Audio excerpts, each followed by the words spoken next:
नमस्ते, मैं किशोर पटेल आपके लिए लाया हूँ कुछ खास। दोस्तों, बहुत सारी चीज़ें हैं। देखिए, पहले मैं आपको चीज़ बता देता हूँ कि इस धरती पर जिस भी महापुरुष ने जन्म लिया है, महान संत ने जन्म लिया है, तो वो सच्चाई के रास्ते पर चला है और उसका हमेशा विरोध रहा है। दूसरी चीज़ कि जो भी महापुरुष जन्म लेते हैं तो उनकी भविष्यवाणियाँ जो हैं वो पहले ही हो जाती हैं। जैसे कि मैं आपको बता दूँ कि श्री कृष्ण भगवान ने जब जन्म लिया था कारागार में, तो उनकी भविष्यवाणियाँ कंस के राज्य में पहले ही हो गई थी। कंस के राज्य में जो भविष्यवाणी हुई थी, आकाशवाणी जो हुई थी, उसमें कहा गया था कि देवकी और वासु की जो 8वीं संतान होगी वो कंस की मौत का कारण बनेगी। और ऐसे ही सच्चाई के रास्ते पर चलते-चलते जो संघर्ष का सामना करना पड़ता है, उसमें आप देख लीजिए कि यीशु जी, क्रिश्चियन धर्म के जो प्रवक्ता हैं, जो एक महान प्रचारक हैं यीशु जी, उनको मौत की सज़ा दी गई थी और बहुत ही खतरनाक तरीके से दी गई थी। आप सबको उनके बारे में ज़रूर पता होगा। और ऐसे ही आज के युग में 2023 में हम इस वक्त चल रहे हैं और अभी जो महापुरुष के बारे में कहा जाता है, क्योंकि पूरा विश्व कहता है कि भारत एक दिन जगत गुरु बनेगा। तो कौन से संत के बलबूते पर भारत जगत गुरु बनेगा, विश्व गुरु बनेगा और ऐसी सत्ता का निर्माण करेगा वो संत, जिसके ज्ञान आधार पर पूरी दुनिया नतमस्तक होगी और उनके बताए नक्शे कदम पर पूरी दुनिया चलेगी। तो हमने यही जानने के लिए कुछ भविष्य वक्ताओं के बारे में जानने की कोशिश की। तो आइए हम आपको बताते हैं कि भविष्य वक्ताओं ने एक-एक करके किसकी और संकेत किया है और किनके बलबूते के ऊपर भारत को जगत गुरु बनने का उन्होंने संकेत दिया है। सबसे पहले भविष्य वक्ता है पूरी दुनिया के सबसे महान भविष्य वक्ता, दी मिसेल ऑफ नाइस्ट्रेडमस। नाइस्ट्रेडमस का पहले काफ़ी मजाक उड़ाया जाता था, लेकिन उन्होंने जो भविष्यवाणियाँ की अपने जीवन में, वो जब सटीक कसौटी पर खरी उतरी, उसके बाद सब लोग आश्चर्यचकित रह गए। और उन्होंने जो भविष्यवाणी की है सबसे बड़ी, वो ये की है कि एक संत जन्म लेगा और उसके नक्शे कदम पर पूरा जो है विश्व चलेगा और उसकी बदौलत तीसरा विश्व युद्ध भी टल जाएगा। और उन्होंने संकेत किया है कि वो ऐसे देश में जन्म लेगा जिसकी तीनों ओर से सीमाएं समुद्री होंगी और उस देश का नाम जो है एक महासागर से होगा। तो दोस्तों, हिंदुस्तान उस कसौटी पर खरा उतरता है क्योंकि हिंदुस्तान तीनों ओर से समुद्री सीमा से घिरा हुआ है और हिंद महासागर के नाम से हिंदुस्तान, भारत का जो नाम है वो है। तो हमें ये पता चला कि हिंदुस्तान में उसका जन्म होगा। दूसरा, उन्होंने संकेत दिया है कि वो जहाँ पर जिस प्रांत में जन्म लेगा वहाँ पर 5 नदियों का संगम होगा। तो दोस्तों, पंजाब ऐसी पावन भूमि है, इसलिए 5 नदियों का वहाँ पर संगम होता है, इसलिए उसे पंज प्लस आब कहा जाता है। सतलुज, रावी, व्यास, झेलम ऐसी 5 नदियां हैं। नाइस्ट्रेडमस ने अपनी किताब 1955 में लिखी थी और उसमें 6वें शतक के श्लोक नंबर 17 में छाती ठोककर कहा है कि वो उस संत का, उस महापुरुष का ज्ञान इतना प्रबल होगा कि सारी दुनिया के ज्ञानदाता उसके उस ज्ञान के आगे नतमस्तक होना पड़ेगा। सारे जगत को उनके ज्ञान के आगे नतमस्तक होना पड़ेगा और सारे पंथ तोड़ के एक पंथ बनेगा, एक झंडा होगा, एक भाषा होगी और एक ही भक्ति विधि होगी। और इसी तरीके से हम फ्लोरेंस के बारे में जानेंगे, जो महिला भविष्यवक्ता रही हैं। वो कहती हैं कि जब भी मैं ध्यान लगाती हूँ तो मुझे एक ऐसे संत के दर्शन होते हैं जिनके मुख पर ललाट है, जिनके जो बाल हैं वो स्वर्ण है और जिनकी मूंछ और दाढ़ी नहीं है। तो इसी तरीके से हमें उस संत की, महान पुरुष की रूपरेखा भी, शारीरिक रूपरेखा भी हमें पता चली। इसके अलावा जो डॉक्टर हरार है, जूलबर्ग है, इस तरीके कई सारे जो भविष्यवक्ता हैं उन्होंने संकेत किया। ये सब आउट ऑफ इंडिया के थे। अब हम बताते हैं इसी तरह से जय गुरुदेव जो पंथ है, जो प्रवक्ता है जय गुरुदेव पंथ के, उन्हें तो कौन नहीं जाता, वो तो इंडिया के ही हैं और उनका नाम है तुलसीदास जी।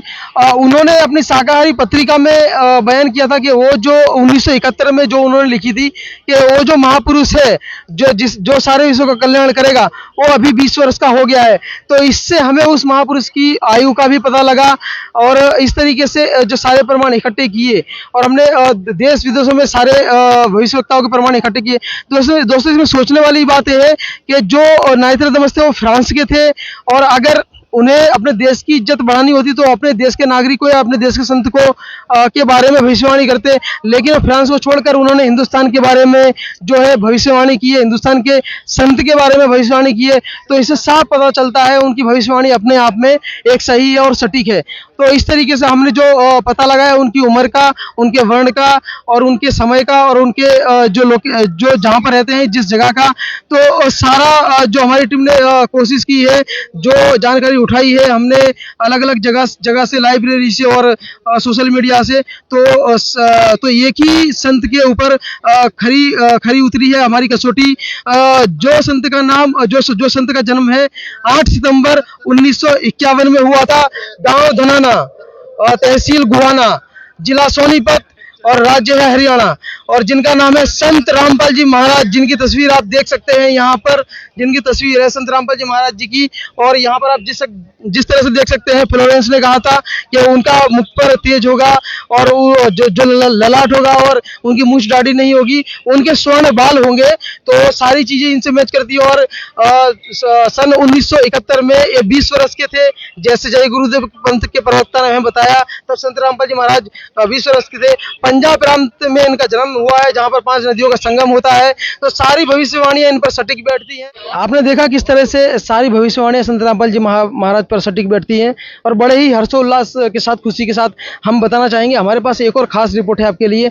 देखिए यहाँ पर अभी हम खड़े हैं सतलोक आश्रम सोजत में, जिला पाली राजस्थान में, और यहाँ पर संत रामपाल जी महाराज का बौद्ध दिवस का आज समापन है। और यहाँ पर एग्जीबिशन हॉल लगाया गया है, प्रदर्शनी लगाई गई है। यहाँ पर बताया गया है गीता के प्रमाण के साथ में, गीता अध्याय नंबर 15 में जो है श्लोक 1 से 4 और 16-17 का आशय, जो उल्टा रूपी वृक्ष है उसको जो तना और जड़ सहित बता देगा वही पूर्ण संत होगा। वो पूर्ण संत की एक पहचान है, गीता में बताई है। और यहाँ पर दूसरे पोस्टर में, दूसरे फ्लैक्स में देखिए कितने सुंदर सुंदर ढंग से हमें एक ब्रह्मांड का लघु चित्र बताया गया है, स्वर्ग नरक है, और इसमें जो पूरी डिटेल दी गई है, इसको आपको डिटेल से जानना हो तो जीने की राह और ज्ञान गंगा में आप पढ़ सकते हैं, जो कि सिर्फ 10 रुपए में आती है। और ये देखिए ज्योति निरंजन, यानी कि यहाँ का जो मालिक है, ब्रह्मा विष्णु महेश का पिता है, उसके जो है 21 ब्रह्मांड, हमने तो जानकारी सिर्फ एक ही ब्रह्मांड के बारे में है, इसके अलावा 20 ब्रह्मांड और है।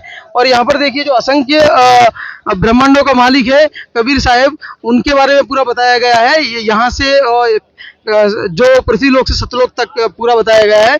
और सिर्फ हिंदू धर्म के बारे में ही नहीं, बल्कि अन्य धर्म के बारे में, जैसे सिख समाज है तो उसके बारे में भी यहाँ पर प्रमाण दिया गया है। श्री गुरु ग्रंथ साहिब पृष्ठ नंबर 721 सूही महिला नंबर 1 घरू साथ में बताया गया है, जो पूरी वाणी है, पूरा प्रूफ के साथ बताया गया है कि पूर्ण परमेश्वर कौन है और वो किस तरह से धरती पर आता है।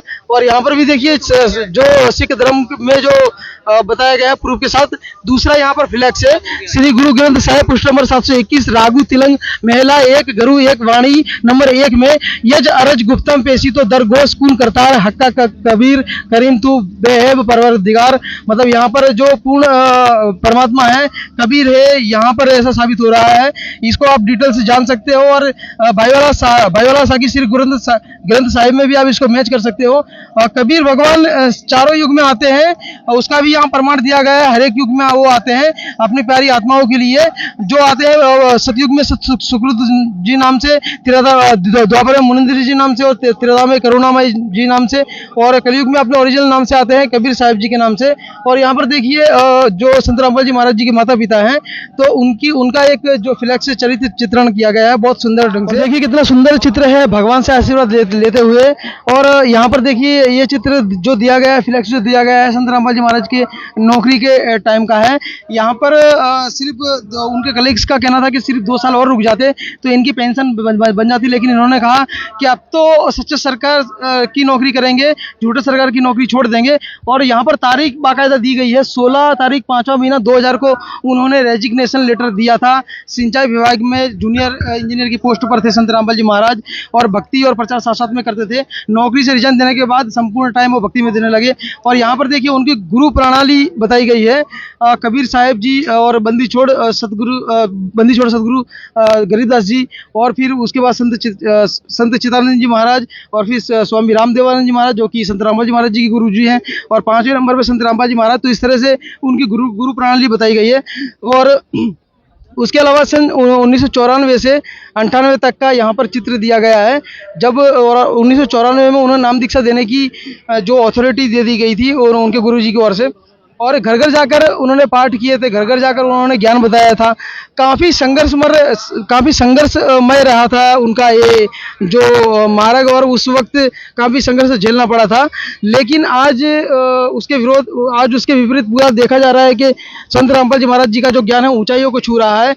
और यहाँ पर एक दृश्य ऐसा भी बताया गया है कि उस टाइम उन्होंने पूरे विश्व भर में जितने भी गुरु हैं सबको चैलेंज दिया था, न्योता दिया था ज्ञान चर्चा के लिए, तो उस ज्ञान चर्चा पे कोई आया नहीं था।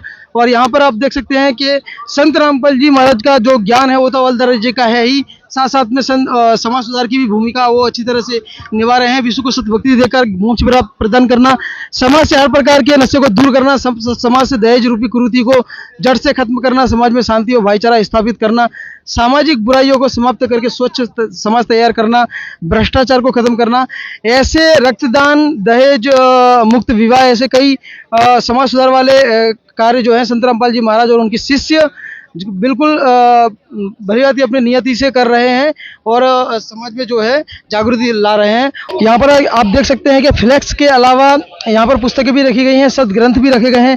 ऐसा ही नहीं, हिंदू धर्म के मात्र मुस्लिम धर्म के जो पवित्र पुस्तकें हैं, ईसाई धर्म की जो पवित्र पुस्तकें हैं, जो सिख धर्म की जो पवित्र पुस्तकें हैं, सब यहाँ पर रखी गई हैं। कुरान शरीफ है, कुरान मस्जिद है, नाइत्रदमस जैसे भविष्य वक्ता के बारे में मैंने आपको बताया, जन्म भाई वाली साखी सिख धर्म के बारे में, घट रामायण है, श्री रामचरितमानस है, 4 टोटल यहाँ पर 4 वेद, 6 शास्त्र, 18 पुराण, गीता, बाइबल, कुरान, सारे सदग्रंथ आपको मैच करने के लिए मिल जाएंगे।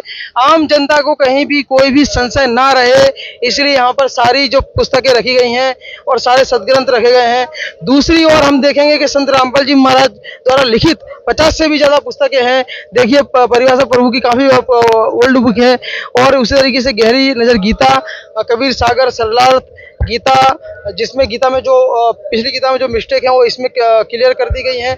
भोगे अपना कह रहे हैं, बहुत अच्छी किताबें हैं, जीने की राह, ज्ञान गंगा, ये सारी किताबें जो हैं जगतगुरु तत्वदर्शी संत रामपाल जी महाराज ने लिखी गई है, उनके द्वारा शुभ हाथों से लिखी गई है। और हमें बहुत खुशी हुई है रिपोर्ट आपको बताकर। और आपको ये प्रदर्शनी के बारे में और सारे जो प्रमाण हमने आपको दिए भविष्यवाणियों के तौर पे, ये जो रिपोर्ट तैयार की गई है बताते हुए हमें बहुत खुशी हुई आपको। और हमें बताना चाहेंगे कि ये रिपोर्ट आपके लिए बहुत मेहनत से बनाई गई थी। हमारे चैनल को सब्सक्राइब जरूर करें, लाइक करें, बने रहिए हमारे चैनल पर। और आप जैसे जानते हैं बहुत अच्छी खबरें, बहुत अच्छी वीडियो हम आपके लिए लाते रहते हैं और लाते रहेंगे। बने रहिए अपने चहेते किशोर के साथ। कैमरामैन संदीप, नमस्ते, धन्यवाद। सतलोक टीवी गुजरात फेसबुक पेज को लाइक और फॉलो करना न भूलें। अधिक जानकारी के लिए आज ही डाउनलोड कीजिए संत रामपाल जी महाराज एंड्रॉइड ऐप।